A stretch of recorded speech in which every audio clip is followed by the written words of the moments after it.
Assalamualaikum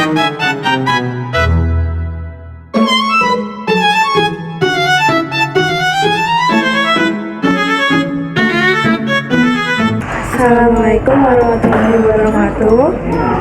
Perkenalkan, nama saya Khairian Faisal dari kelas Keluar 2B.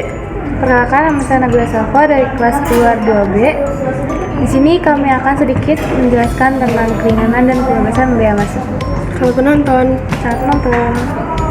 Emang lo pernah nggak sih beli barang dari luar negeri, tapi pas barangnya datang itu malah dikenakan bea masuk?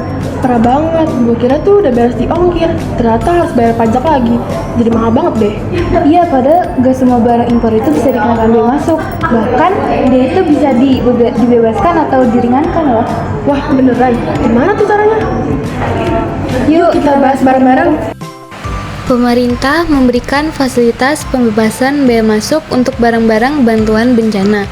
Misalnya kayak obat-obatan, makanan, selimut, atau alat tanggap darurat.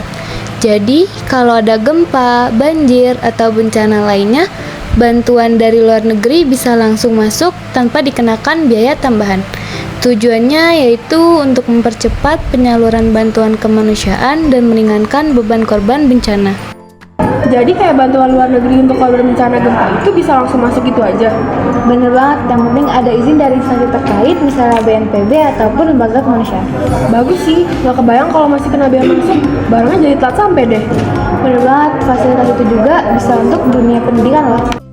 Buat lembaga pendidikan, riset, atau universitas, ada fasilitas pembebasan atau keringanan bea masuk untuk alat-alat yang dipakai langsung dalam proses belajar mengajar. Contohnya seperti alat laboratorium, perangkat komputer, atau peralatan penelitian. Hal ini sangat membantu, apalagi kalau alatnya mahal dan hanya tersedia di luar negeri. Jadi, institusi pendidikan bisa tetap berkembang tanpa harus terbebani biaya impor yang tinggi. Wih, keren. Jadi, kalau kampus itu bisa dapat alat canggih dari luar tanpa beban biaya tinggi. Yap, asal diajukan yang benar. Bahkan industri juga bisa loh. Perusahaan dapat pembebasan bea masuk juga. Bisa banget, apalagi kalau mereka ekspor barang buatan sendiri.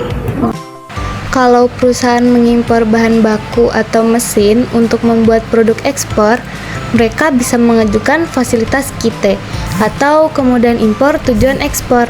Lewat KITE, mereka bisa dibebaskan dari bea masuk, bahkan juga dari PPN dan PPNBM. Ini strategi pemerintah supaya produk ekspor kita lebih kompetitif di pasar global. Tapi proses produksinya harus jelas, barangnya nggak boleh dijual ke pasar lokal. Tapi ribet deh kayaknya prosesnya, bukannya banyak birokrasi ya? Sekarang udah bisa digital, Mai, namanya tuh CISA. Oh, CISA itu bukannya sistem online bea cukai gitu nggak sih? Itu banget, itu dari laptop aja tuh bisa. Permohonan fasilitas pembebasan dan keringanan bea masuk dilakukan secara online lewat CISA, sistem milik bea cukai. Pengguna cukup daftar, lalu unggah dokumen penting seperti invoice, packing list, dan surat permohonan. Semua proses diawasi langsung petugas, gak perlu antre manual lagi deh. Jadi intinya selama tujuannya jelas dan syaratnya lengkap, kita bisa dapat fasilitas ini ya? Betul, gak semua kebijakan pajak itu berat. Ada juga yang tujuannya karena buat pendidikan, industri, dan kemanusiaan. Setuju, yang penting kita paham aturannya kan? Dan juga cara manfaatinnya. Untuk info lebih lengkap soal pembebasan dan keringanan bea masuk, kunjungi website resmi Bea Cukai di www.beacukai.co.id. Jadilah pengguna jasa yang paham aturan dan bisa memanfaatkan fasilitas yang ada. Nah, jadi kalian udah tahu kan tentang pembahasan kita, yaitu pembebasan dan keringanan bea masuk. Terima kasih sudah menonton. Sekian dari kami. Wassalamualaikum warahmatullahi wabarakatuh.